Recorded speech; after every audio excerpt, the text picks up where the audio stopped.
fue un cuento así de escritura muy Bueno, rápida. sí, sí. Me apareció un cartelito aquí.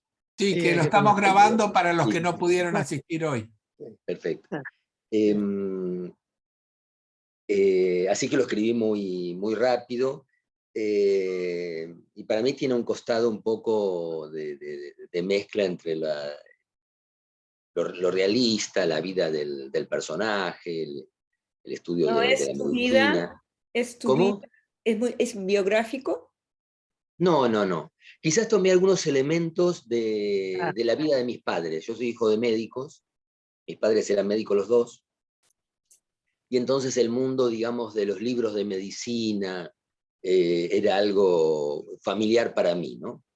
Me acuerdo, por ejemplo, que de los manuales con los que estudiaban mis padres anatomía, que en ese momento eran los Testut, dos tomos de anatomía que yo los... Testut la Target. ¿Eh? Testut la Target eran los libros. Sí, el Testut la Target, exactamente. 4 libracos enormes. Sí. Los que podían pasar el primer año después de haber estudiado esos 4 libros eran, bueno. Acá tenés 2 médicos, Ovidio y Juan José son médicos. Así que bueno, no sé si esto era de la época de mis padres, no sé si después se siguieron usando estos volúmenes, pero bueno, yo los tengo, los de mis padres.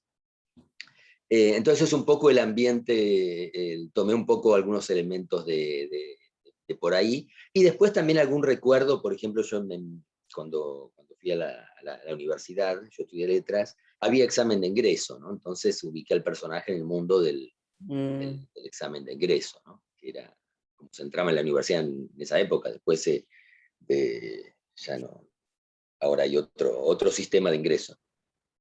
Una Así que pregunta. bueno, estos son los elementos. Cuando vos escribís un libro, perdón, un cuento, ¿hay una tentación de que haya una moraleja en el cuento? No una moraleja, pero sí me gusta el tema del final, ¿no? Cuando Edgar Allan Poe escribió en algún momento un ensayo sobre Hawthorne, él estableció, digamos, las reglas del cuento moderno. Él escribió que el cuento desde la primera línea tenía que estar construido para el efecto final, ¿no? ¿Quién era el escritor ruso? ¿Quién era? ¿Tolstoy o alguien? Que si hay un revólver al principio del cuento, quiere decir que en algún momento ese revólver se va a disparar. Que prepara la tensión, prepara el momento. Algo así era, ¿no? Sí, sí, digamos, el final, digamos, de alguna manera organiza, ¿no? Es muy difícil escribir un cuento si uno no tiene en la cabeza el final de la historia, ¿no? Yo creo que esa es la gran lección que nos dio Edgar Allan Poe, y de alguna manera preparó nuestra cabeza. Hay cuentistas que, por ejemplo, no usan esa técnica del final, ¿no? Pienso en la escritora americana Grace Paley o Raymond Carver, que no... Pero saben que el lector está esperando un final, entonces la sorpresa viene, digamos, por la falta de sorpresa, ¿no? Pero a veces esos finales son indeterminados o al albedrío del lector, ¿no? O sea, no tiene un final concreto, sino que lo deja abierto. Algunos cuentos, por lo menos. ¿Qué autor me decía? Ahora, que hemos leído otros autores, no me viene a la cabeza acá, pero hemos leído, a ver, ¿alguien se acuerda de esto? De otros autores que dejan un final más abierto, no un final concreto, que lo dejan más bien a la interpretación del lector. Sí. Pero digamos, el cuento con final contundente tiene toda una larga historia, ¿no? Bueno, Horacio Quiroga era un poco de la escuela de Poe, ¿no? Y en muchos de los cuentos de Borges también se ve lo del final contundente, que a veces no es un hecho, sino una idea, ¿no? El cuento del Zahir, por ejemplo, no termina con un hecho contundente, pero termina con una idea, que el Zahir es un objeto que no puede olvidarse. Claro. Que uno no puede ser, que en el cuento, en el momento que el cuento cuenta su historia, es una moneda cualquiera de 5 centavos, pero que el personaje no puede sacárselo de la cabeza, ¿no? Pero dice que en otras épocas fue otra cosa, pudo haber sido un tigre, pudo haber sido otras cosas. Pero al final el cuento termina con, tal vez detrás de esa moneda esté Dios, ¿no? Es decir, que no hay un hecho, no es que esa moneda se pierde o el personaje muere o algo así contundente, pero hay una idea, y esa idea es tan sorprendente como puede ser un hecho, un crimen, una de las cosas terribles que ocurren en los cuentos de Poe. Entonces, ¿cuáles son los elementos importantes en la estructura del cuento, digamos? Como si se podría simplificar o algo así. Frente a la novela, para mí el cuento tiene como fundamental la situación. El cuento tiene la situación, el conflicto y el mundo, ¿no? Mientras que la novela es el reino del personaje. En el cuento, la novela siempre cuenta un personaje que cambia, un personaje que toma decisiones y ellos lo llevan a ser otra persona, lo llevan a ser alguien distinto. Puede ser mejor o peor, ¿no? Pero muestra siempre un crecimiento o una destrucción del personaje. En el cuento más bien es un mundo que cambia, ¿no? Se presenta un mundo y ese mundo sufre algún tipo de cambio. Podemos decir que en el cuento hay tienen todo cuento así. Por supuesto que la literatura es infinita y hacer cualquier tipo de sistema es un capricho, es una exageración, es una abstracción, pero bueno, para poder hablar un poco de estructura y de forma, uno tiene que abstraer un poco de los casos reales, ¿no? Pero digamos que todo cuento parte de una presentación, un conflicto y una solución de ese conflicto. Solución en el sentido de resolución, Claro. que puede ser malo, ¿no? Puede ser la destrucción, no necesariamente la solución del problema, sino el aniquilamiento, ¿no? Pero digamos, esas son las tres partes fundamentales del cuento. Y en general en el cuento moderno tenemos esto del peso del final, ¿no? ¿Qué está más de moda hoy en día entre los escritores? ¿Qué género literario goza de más favor? Bueno, en los últimos años se puso muchísimo de moda lo que llaman autoficción, o digamos, gente que cuenta cuestiones de su vida, autobiográficas, pero de una manera muy directa, no elaborando una novela de manera más, donde esos elementos, siempre hay algo autobiográfico en la literatura, ¿no? Pero donde esos elementos están más trabados, más disimulados, sino gente que cuenta su vida directamente. Eso se puso bastante de moda en los últimos tiempos, ¿Cómo se llama ese género? Lo llaman autoficción o ficción autobiográfica. Vos me haces acordar con lo que decís a este escritor peruano que seguramente Rosa conoce, Bailey, Sí, Jaime Bailey. Jaime Bailey, que te digo, a mí me asombra, mira, a ella parece que no le gusta, pero me asombra lo sincero hasta la brutalidad, porque cuenta cosas muy íntimas en sus cuentos. Te digo, a mí me parece, a mí me gusta porque me apasiona, porque el tipo es tan jugado que es capaz de contar las intimidades más difíciles de contar. Yo no soy ninguna puritana. Me toca a mí hacer la presentación para el próximo mes y leí a Jaime Bailey. Yo he leído libros de Jaime Bailey al comienzo, hace tiempo, cuando empezó en Miami. Pero ahora los cuentos que agarré, no sé si fue casualidad o qué, son hasta el punto de ser pornográficos. Me refiero, yo no soy ninguna puritana, por favor, no. Pero hay una diferencia, cómo escribe De Santis, que lo describes de una manera tan personal que por eso yo pensé que era biográfico. Cuando tú hablas, sobre todo, bueno, tanto más en El caballo de porcelana, por supuesto, porque son experiencias que yo las siento que las has vivido. ¿Cómo escribes tan personal si no es biográfico? Número uno. Número dos, ¿qué te es más fácil escribir o difícil escribir? ¿Un cuento o una novela? El cuento es tan, en un tiempo tan estrecho, tienes que encontrar la trama, el problema, y el final. Mientras que en la novela tienes tiempo.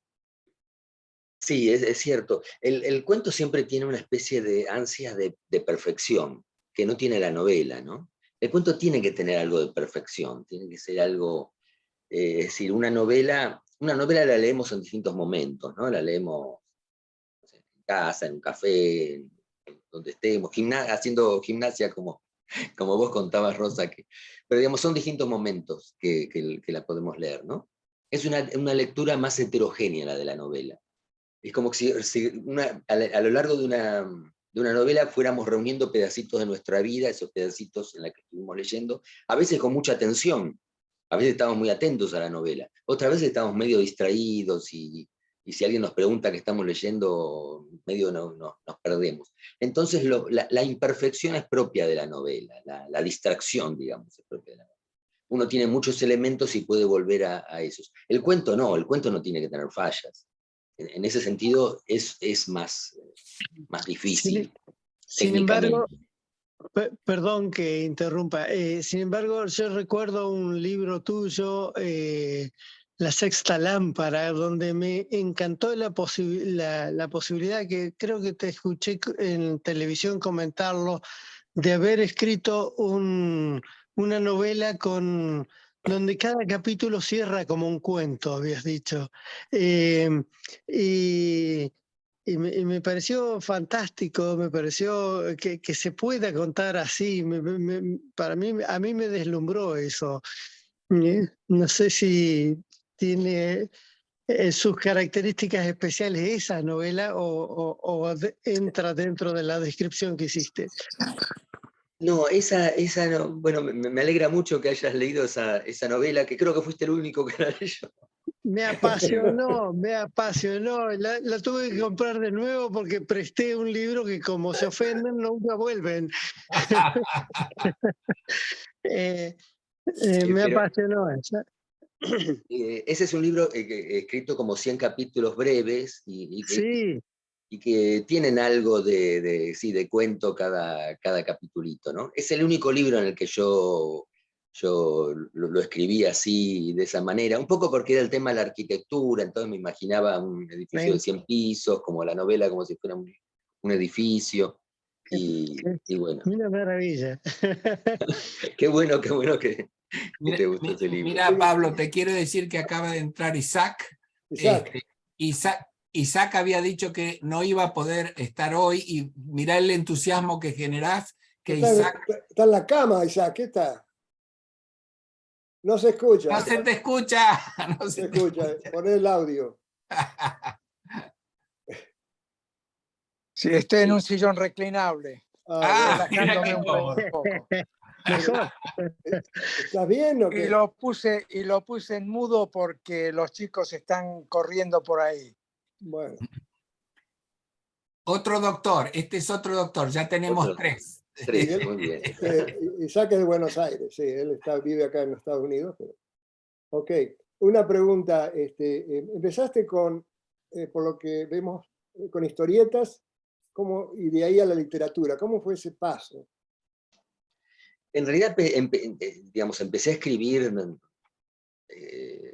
literatura, empecé a escribir de cuando era muy chico, ¿no? Sí. Empecé a escribir a los 12 años y escribía cuentos fantásticos, y escribía imitando a Ray Bradbury, ¿no? Que me encantaba. Mi madre me regaló un libro de Bradbury cuando yo tenía, no sé, 10, 11 años y me enloqueció. Yo leía, era muy lector, pero Bradbury me enloqueció y empecé a escribir cuentos, imitando todo lo de Bradbury. En las ediciones, Bradbury apareció en la editorial Minotauro, una editorial legendaria porque Sí. dio a conocer en el mundo de habla española a los grandes autores de la ciencia ficción, a Bradbury, a Ballard, a Philip Dick, y bueno, él dio también a conocer El Señor de los Anillos, por ejemplo, ¿no? De Tolkien. Entonces yo imitaba todo, escribía mis cuadernitos y siempre en los cuentos de esa colección había una línea y el título estaba a la derecha, entonces yo hacía con una regla, una línea y ponía el título a la derecha, imitaba en todo. Y así empecé a escribir. Lo de las historietas fue un poco de casualidad, porque la revista Fierro, que apareció cuando se retomó la democracia en la Argentina, en el 84, hizo un concurso de historietas y bueno, yo participé, pero un poco como participaba en todos los concursos que había de cuentos, pero lo gané. Y fue muy, muy importante para mí ese concurso, porque bueno, yo era muy joven, tenía 21 años, fue una especie de espaldarazo, ¿no? Y bueno, hice a raíz de la revista Fierro, hice amigos de los que sigo siendo amigos, como Marcelo Birmacher, que es un escritor y periodista, o Juan Sasturain, que es otro escritor, Juan Lima, que era el dibujante y jefe de arte de la revista. Bueno, hice un poco los amigos que siguen siendo mis amigos. A Marcelo Birmacher lo conocemos bien porque yo lo presenté sus cuentos y lamentablemente no pudimos hablar con él, pero sí los conocemos bien y nos gustaron sus cuentos. Sí, bueno, Marcelo somos amigos de hace 30 años, ¿no? Yo de alguna manera lo empecé a publicar porque yo dirigí una colección de novelas juveniles, entonces le dije, tenés que escribir una novela juvenil. Él escribía poesía, y le dije, tenés que escribir una novela para esta colección, y bueno, la escribió y tuvo mucho éxito su novela. Muy bien. Y Qué bueno. tengo entendido que tus novelas son más bien de tono policial. ¿Qué es lo que te inclina al tono policial en tus novelas? ¿Y cuál fue tu inspiración con autores? Bueno, ya dijiste Rod Bradbury y Edgar Allan Poe, entre los actores universales, y de los autores argentinos o hispanohablantes, ¿cuál fueron tu inspiración en este caso? Bueno, la verdad que empecé con el policial y me sentí atraído, no tanto por los autores argentinos, sino porque en mi casa había varias bibliotecas, ¿no? Pero había una que estaba en un cuartito que era cuarto de juguetes, de planchado. En esa época se planchaba la ropa, ya no se plancha, que estaba al lado de una terraza, ¿no? Entonces era herramientas, mi padre guardaba sus herramientas ahí. Entonces, y ahí estaban los libros más viejos de la casa. Y ahí estaban las novelas de Agatha Christie, ¿no? Agatha Christie. Y bueno, empecé a leer las novelas de Agatha Christie, que las sigo leyendo porque me encanta Agatha Christie, me parece una gran escritora. Y vuelvo a leerla, como uno se las olvida, las tramas policiales son libros que cada tanto uno puede volver a leerlos, total, la memoria no registra quién era el asesino, así que uno se vuelve a sorprender varias veces de lo mismo. Pero también las novelas de Simenón, las novelas de Earl Stanley Gardner, que era el autor de Perry Mason. Pero bueno, de esto sobre todo me quedó el gusto por Agatha Christie, que es una... Inclusive tengo la idea de hacer un libro que reseñe leer todas las novelas de Agatha Christie, que me faltan algunas, y escribir un breve comentario de cada una. Quedamos a la espera, ¿eh? Pero no sé quién lo publicaría, pero ya como guionista, has hecho algunas películas, tenemos entendido. ¿Puedes comentar? Sí, como guionista de cine. Sí. Sí, yo, bueno, hubo un par de libros míos que se hicieron en cine. Uno fue la película El inventor de juegos, que es una novela para jóvenes, y después se hizo una serie que se llama El hipnotizador, en HBO, que tuvo dos temporadas. Es sobre un personaje que es un hipnotizador que puede dormir a cualquiera, pero él mismo no puede dormir porque tiene insomnio, ¿no? Toda la primera temporada es como él puede resolver, digamos, casos, es una especie de psicoanalista así, pero a través de ese arte de la hipnosis, y puede resolver misterios, una mezcla entre psicoanalista y detective, pero a la vez él tiene que buscar el sueño, la razón de su falta de sueño. Pero tus Una serie así detectives, como de creo que misterio. sí, tus detectives tienen una línea más, no sé cómo diríamos, filosófica más que tecnológica. Tus detectives en tus historias. Sí, en general me gusta eso. Después también estuve en una película que se llamó Laura, que acá fue muy conocida, que yo escribí el guión, pero no basada en algo mío, ¿no? Basada en una idea del director Fabián Bielinski. Y bueno, después en otras historias. Pero sí, me gusta mucho lo que decías recién del detective como filósofo, ¿no? Un poco, porque siempre, que eso se ve en las historias de Agatha Christie, por ejemplo, ¿no? Que los personajes piensan sobre el pensar, ¿no? Piensan sobre la verdad, piensan sobre...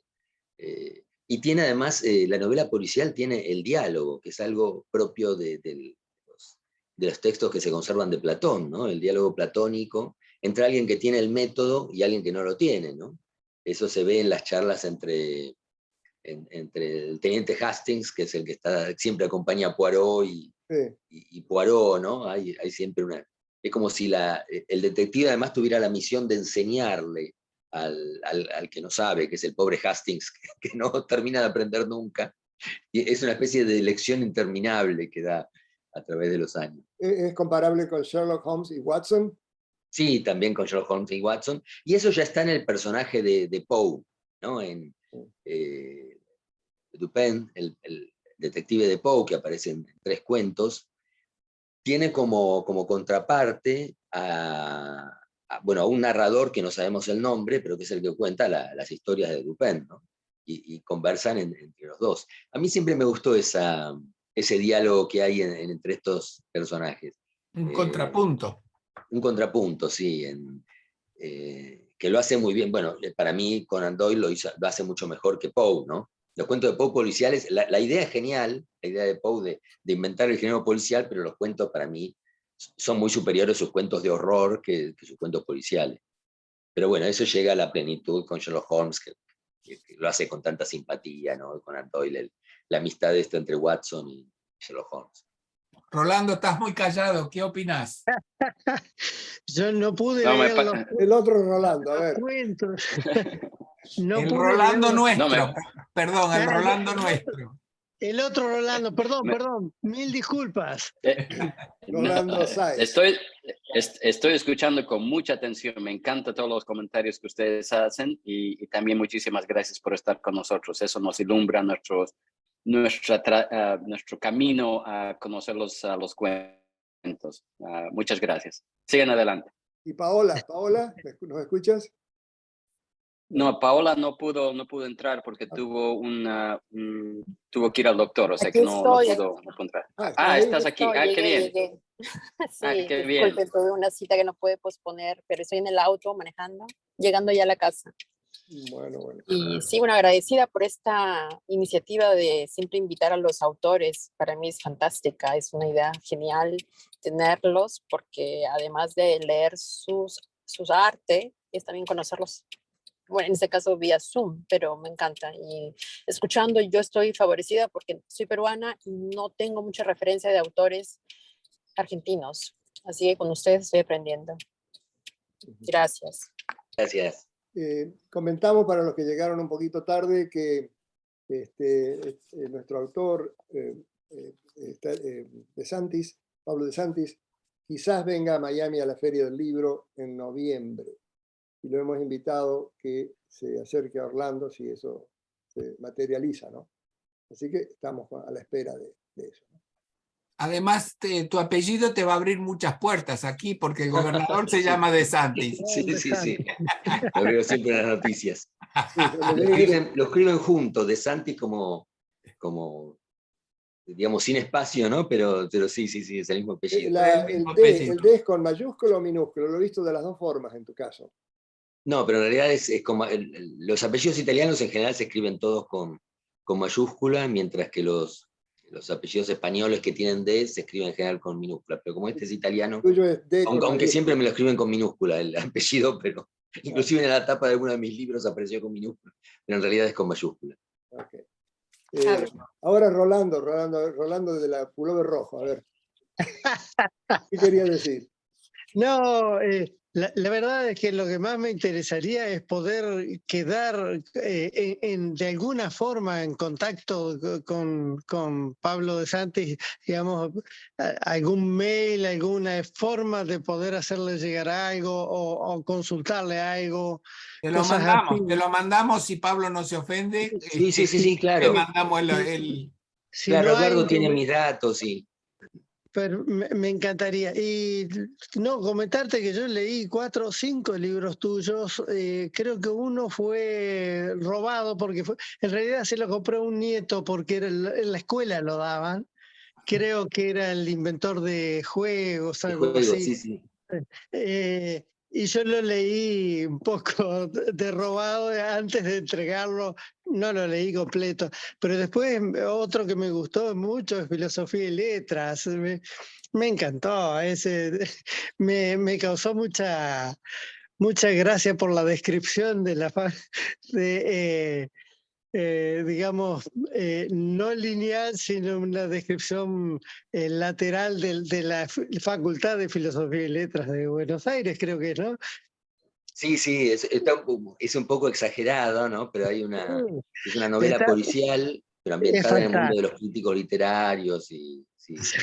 Y muy, muy exagerado, pero de un edificio que sigue estando en la calle 25 de Mayo, en el Bajo Porteño, un Mirá, viejo vos. edificio donde había una de las sedes, pero muy poco frecuentada, ¿no? De la facultad.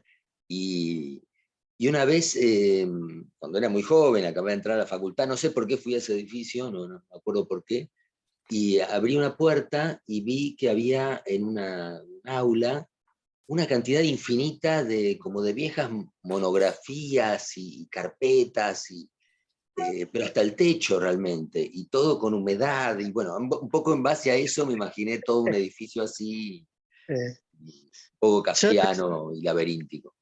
Fantástico, yo debería recuperar ese libro que también presté y tampoco volvió. Digamos, ese no lo conseguí. Ahora es un libro que no está, realmente ese libro no salió de circulación. Ahora estaban reeditando todos mis libros en bolsillo y bueno, estoy esperando, ya sacaron a varios de mis libros, pero ese todavía no salió. Hace años que está fuera de circulación. Puedes, Ah, veo que el tema perdón.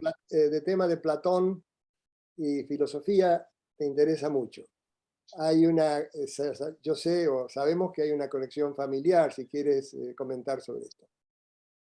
Bueno, mi esposa se dedica a eso, ¿no? Es platonista, así que es la representante de Latinoamérica ante la sociedad platónica internacional, ¿no? Así que ahora tuvieron el último encuentro, lo tuvo hace pocos días en Athens, Georgia, Ah, así que vino hace poco de allá. Así que digamos un poco, no es que yo sepa, sino más bien recibo un poco de los comentarios de ella, así que ¿Cómo no?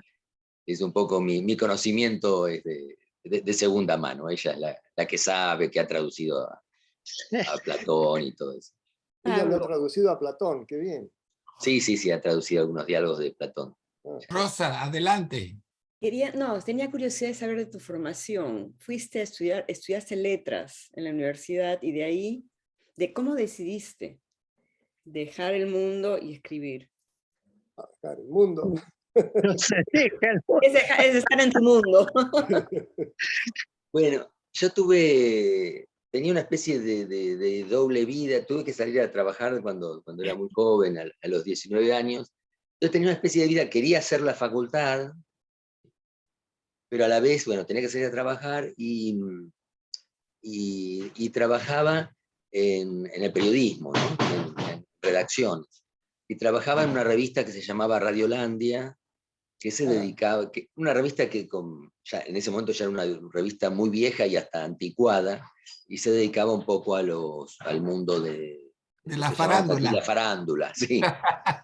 No sé si es una palabra del castellano internacional, pero vean, la vida de los actores, la vida sentimental de los actores, y a la vez se dedicaba mucho al mundo del oculto, ¿no? Había toda una serie de mentalistas, astrólogos, bueno, todos personajes que rodeaban.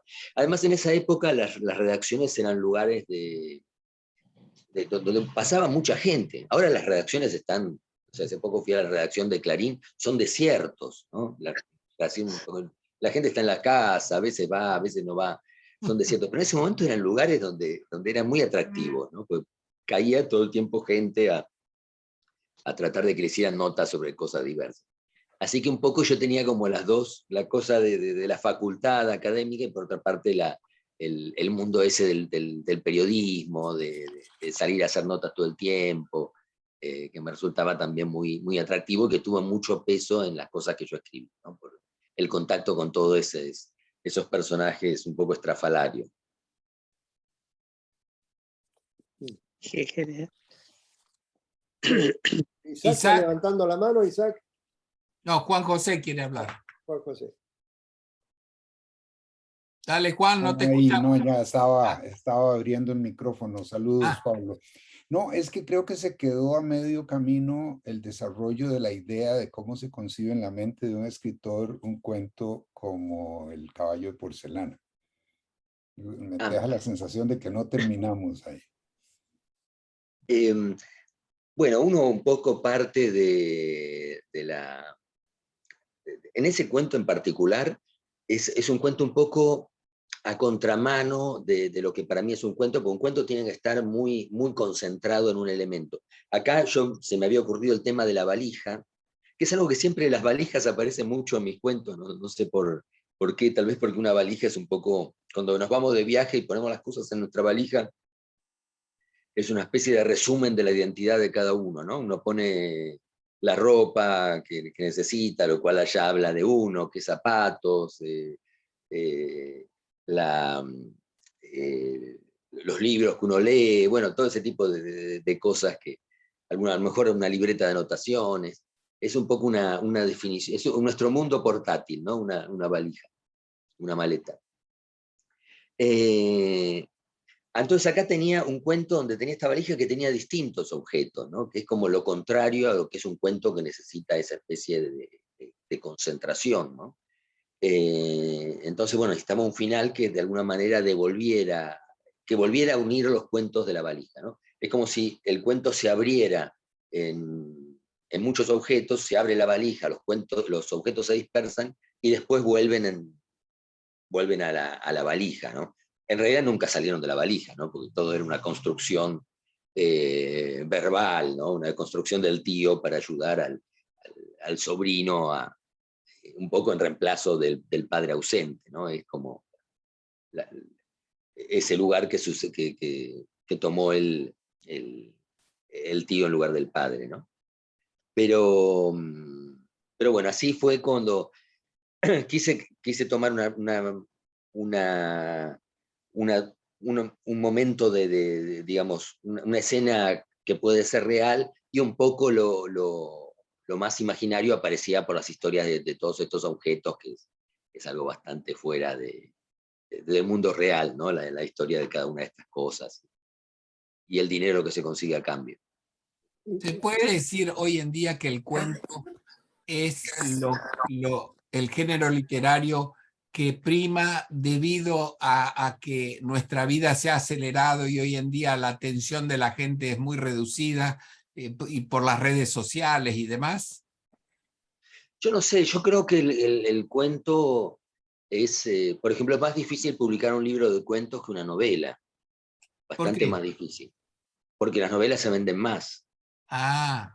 Sí, las novelas se venden mucho más. Igual ha habido libros de cuentos que han pegado mucho, pero creo que al editor, si uno le lleva un libro de cuentos, se agarra la cabeza, dice, y no tendrías una novela. Interesante que mencionaste el tema valijas y lo que se abre una valija y lo que se encuentra, el tesoro. Pero el mes pasado leímos a Claudia Piñeiro con un cuento que llamaba Dos valijas. No sé si lo conoces, pero estuvo... No conozco, leí novelas de ella, pero no leí cuentos, la verdad. Sí, también, salvo uno que salió en una antología, no leí. Sí, Dos valijas. Sí. Te lo mandamos. Sí. Isaac, que levantas la mano ahí. Sí, a ver, el final del cuento de las dos valijas. No, ese no es, ese es de Claudia Piñeiro. No, ese fue del anterior, de Piñero. Está hablando del cuento de Pablo de Santis, ¿eh? El hombre de Tiza, la inspiración. Sí. O el caballo. El hombre de Tiza. Sí. Al principio me da la impresión de que este muchacho y al final queda con la impresión de la... No se escucha bien, Isaac. ¿Cómo? Se pierde. No se escucha. ¿Ahora me escuchás? Mejor. Sí. Ok. Me pareció que era un esquizofrénico. El cuento del hombre de tiza. Uno de los tres muchachos, el que termina con la señal de la mano de tiza en la espalda. Me dio la impresión de que era un esquizofrénico. Bueno, lo que pasa es que siempre en la literatura fantástica hay una especie de vacilación entre una explicación racional, una explicación dentro de las reglas de nuestro mundo, de las leyes, y una explicación completamente sobrenatural, ¿no? Y está muy... creo que esto funciona muy bien en los cuentos, que esté siempre esa ambigüedad, ¿no? Que uno lo puede... Hay, por ejemplo, un famoso cuento de Próspero Mérimée, escritor francés, que se llama la Venus de Ile, que es en una excavación encuentran una Venus, una estatua de la diosa Venus, de piedra negra, bellísima, enorme, justo en la víspera de que hay una boda en el pueblo, en la Cataluña francesa. El novio tiene antes de jugar a un juego, deja su anillo, no sabe dónde dejarlo, el anillo que le tiene que dar a su futura esposa, y se lo deja en la mano de la estatua, ¿no? Entonces, a la noche, bueno, se ocurre la boda, y a la noche el muchacho aparece aplastado por la estatua, ¿no? Entonces ahí en ese cuento, que es muy, muy conocido, además como ejemplo de lo fantástico, están las dos posibilidades. La posibilidad fantástica, que es la estatua de alguna manera cobró vida, se casó, recibió en matrimonio a este joven y fue a consumar, digamos, su matrimonio, su boda, y lo aplasta, o si fue un asesinato, porque él había tenido unos problemas con unos muchachos, un asesinato donde lo aplastaron con la estatua, ¿no? Y me parece que esto siempre está muy, muy presente en la literatura fantástica, esta vacilación entre una explicación y otra, que hace que el cuento sea más creíble, de alguna manera. Si uno pone algo completamente fantástico, es menos creíble que algo que admite las dos posibilidades. Y entonces en este cuento también, digamos, está la posibilidad de que realmente haya una especie de horror en una imagen, que de alguna manera lo capturó a este personaje, o que sea alguien, de alguna manera, como dice Isaac, que tenga algún tipo de psicosis, ¿no? Y que de alguna manera se haya quedado con esa marca, ¿no? La marca en el hombro de la tiza, pero también la marca en el alma, digamos. Sí, anteriormente me confundí con los cuentos, pero me quería referir al caballo de porcelana. El final, cuando la prima aparece en el cuento, ¿fue un pedido del padre a este muchacho, al estudiante de medicina, de que se encargue de ella como un quid pro quo? Que se encargue de ella, de la prima. Cuando la prima aparece ahí, sí, al final del cuento, me da la impresión de que fue como que el padre le pidiera al estudiante de medicina que tomara a cuenta a esta mujercita. No, me parece que es algo un poco casual, que el tío realmente siempre quiso ocultar, digamos. Él es generoso, pero no quiere borrar completamente él lo descubre un poco de casualidad. Lo que el cuento quizás no termina de mostrar es si la prima, donde hay una situación de celos, que no es el tema del cuento, pero digamos aparece un poco, que tal vez la prima, un poco celosa de la devoción del tío hacia este sobrino, lo haya deliberadamente, le haya mostrado que todo es una construcción, ¿no? Que los objetos siguen ahí, ninguno no se vendieron, no son valiosos, el padre no le legó ese tesoro, el verdadero tesoro es, digamos, la generosidad del tío. Rosa, estás en mudo. Estás muda. Muda. Ahora. El cuento ese es el cuento que a mí me dejó como un chocolate cuando como el chocolate y no quiero que se acabe. Y después me acuerdo qué rico que era el chocolate. El cuento me dejó con un saborcito que no tenía ganas de leer el cuento siguiente. Quería internalizarlo y pensar en las características del personaje. Me gustó mucho. Muchas gracias. Muchas gracias. Sí, es un bombón. Juan. Y no, yo también, ¿verdad? Impresionado con el juego de ideas y el desenlace, y eso habla muy bien de esa elaboración mental para jugar con una línea que termina en algo tan inesperado. Realmente, como muchas otras de las obras de Pablo, mis respetos. Ahora me interesaría conocer un poco de en qué está trabajando Pablo en este momento. Buena pregunta. Buena. La última novela que publiqué es Academia Belladonna, que es una fantasía sobre transcurre en Londres en los años 30, sobre una especie de escuela de asesinos que hay, que se llama Academia Belladonna, ¿no? Pero los asesinos son bastante particulares, no terminan de ser malos, ¿no? Es una especie de casi de cuento de hadas sobre el mundo de los asesinos. Y hay la idea de que hay escuelas de asesinos y cada uno tiene sus marcas en sus crímenes.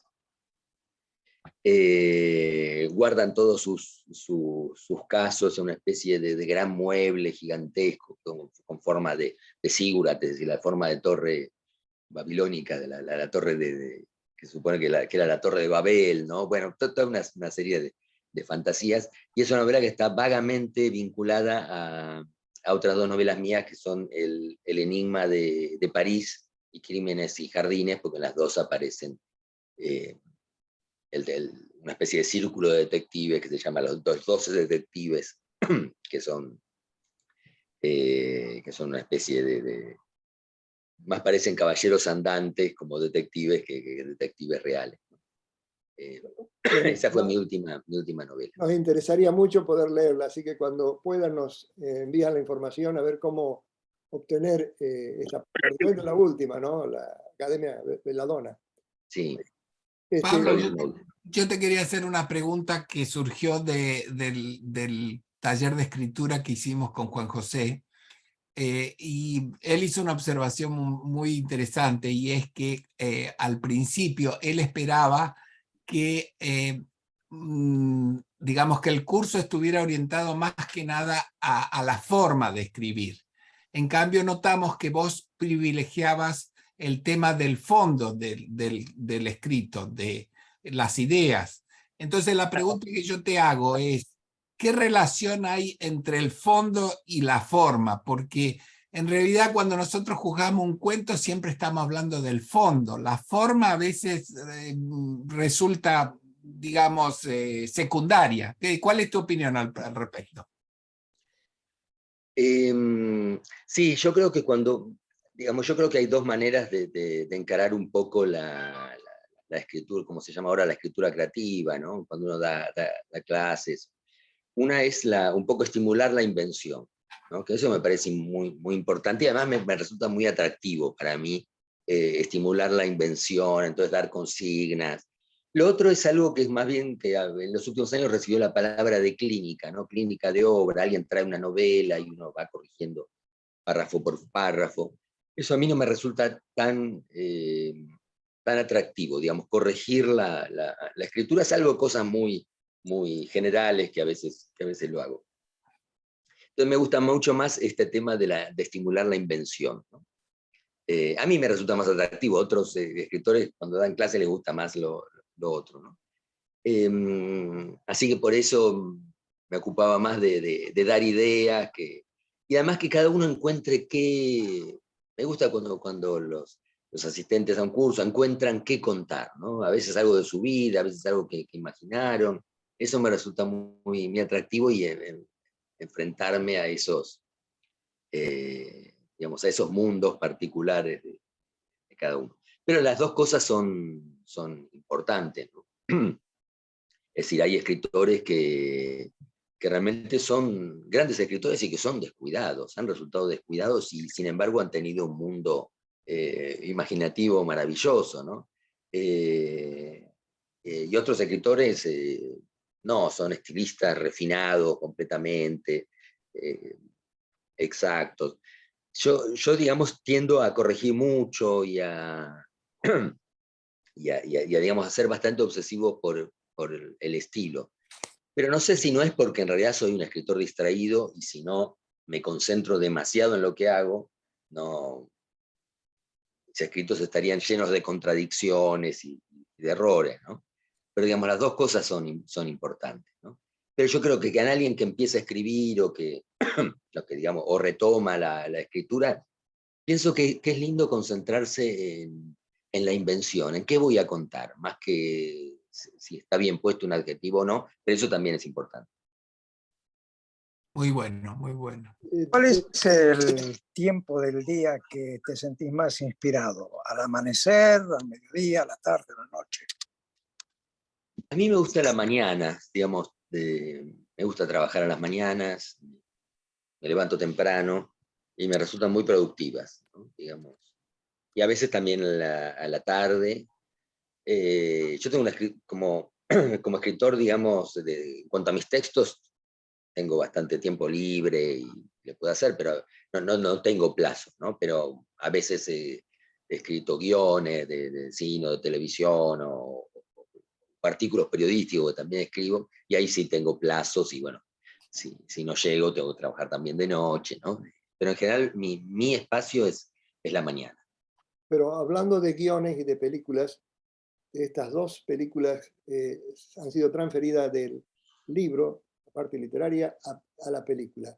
Es mucho, digamos, el problema de condensar o cambiar o adaptar el libro a una película.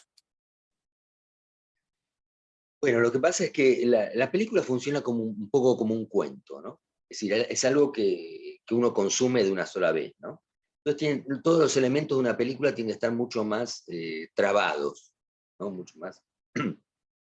Yo como escribo mucho para chicos en edad de colegio, voy siempre, visito escuelas, ¿no? Todo el tiempo, ¿no?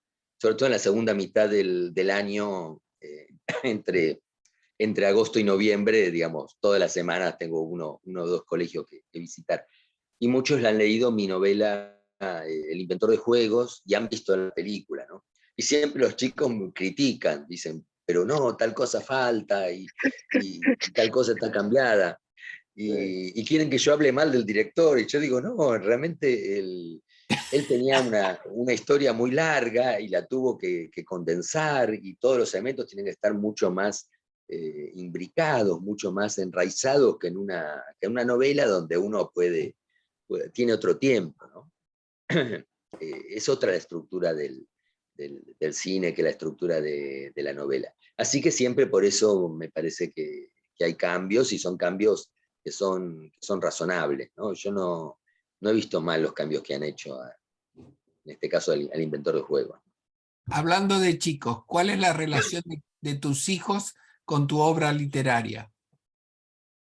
Bueno, yo tengo hijos ya, tengo 4 hijos, entre los 39 y los 19, digamos, así que tengo 2 grandes, tengo nietas, 2 nietas.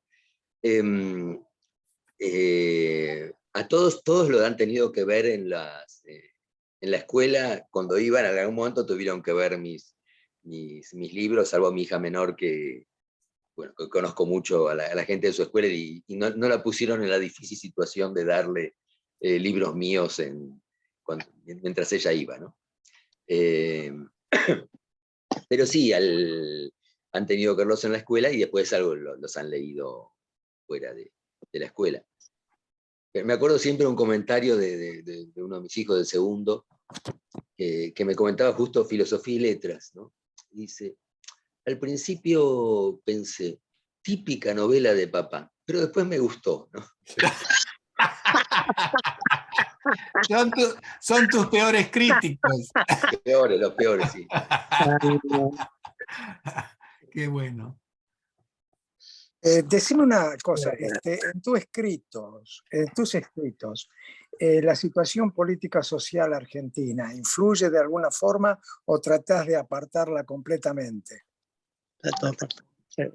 No, trato de apartarla. Yo creo que desde mi primera novela traté de... justamente cuando salió mi primera novela que se llamaba El Palacio de la Noche, que salió en un momento en que se hablaba mucho de la dictadura militar y de toda la violencia de los 70, y bueno, esta novela no tenía nada que ver con eso, y me acuerdo cuando salió la crítica, hablaba de eso, de que no tenía nada que ver, era una novela sobre un tema, digamos, de imaginación. Así que traté en general de apartarme un poco de eso, pero eso aparece, un poco la violencia de los 70 aparece en mi novela La hija del criptógrafo, que es una novela la más larga que escribí, bastante compleja. La hija de la escritora. Sí. El protagonista forma parte de un grupo muy erudito de la Facultad de Filosofía y Letra, destinado a tratar el tema de la criptografía, pero también las lenguas imaginarias. Y es un grupo que de alguna manera es copado por algún grupo guerrillero, no se dice cuál de los grupos, y bueno, es un poco la historia de lo que les pasa a estos personajes, pero habla explícitamente de la violencia de los 70, y este grupo comete algún asesinato, ¿no? Es una novela como distinta a las otras, donde predominan los elementos muy, muy imaginarios, aunque también en esta novela hay una historia vinculada a la Segunda Guerra Mundial y al pasado de uno de los personajes. Pero quizás es la única donde traté abiertamente ese tema. Y después tengo un cuento que se llama Clase 63, que es un cuento corto, que está en este mismo libro, Trasnoche, donde está el caballo de porcelana, que es una historia que transcurre en la guerra de Malvinas. Y bueno, cambié muchas cosas, pero es la historia. Yo hice justo el servicio militar ese año, y entonces mi grupo no fue a Malvinas, pero uno de mi batallón sí fue a Malvinas y murió en la guerra, entonces es un poco esa historia, ¿no? Pero contada en pocas páginas y con algunos elementos cambiados. Bueno, mira, ya hemos cumplido 1 hora y sabemos que sos una persona ocupada y no queremos abusar de tu paciencia. ¿Querés decirnos algo para terminar, o alguno de ustedes quiere decir algo y damos por terminada la sesión? Yo quiero ver una película que se va a llamar El caballo de porcelana. Creo que hay material, pero depende del director y de la colaboración entre, por supuesto, vos, el guionista, y se me ocurre que no será fácil trasladar o transferir este hermoso cuento en una película, ¿no? El sentimiento, la parte humana ahí. Pero, mira, yo no puedo decir la cantidad de veces que hubo proyectos para hacer cosas no solamente de mis cuentos, mis novelas y de otros directores. El porcentaje, creo que, de cosas que se llevan a cabo y se planean en cine debe ser el 2%.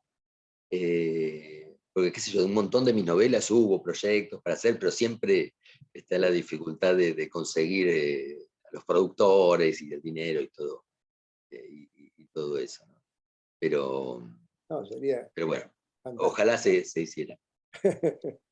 Cuando hace un par de días quise revisar los cuentos para tener un poquito más fresco las historias, me encontré que en los 3 cuentos hay videos, hay en YouTube, están contados por una persona, y algunas personas lo cuentan realmente bien y otras realmente mal.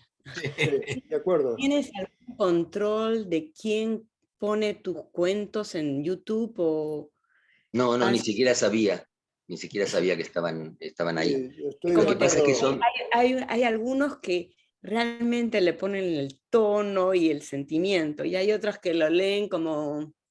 Me están diciendo la guía telefónica, mamá.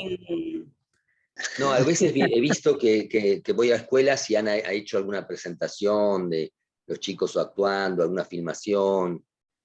Ahora los chicos tienen mucho dominio de las cuestiones tecnológicas, ¿no? Entonces hacen.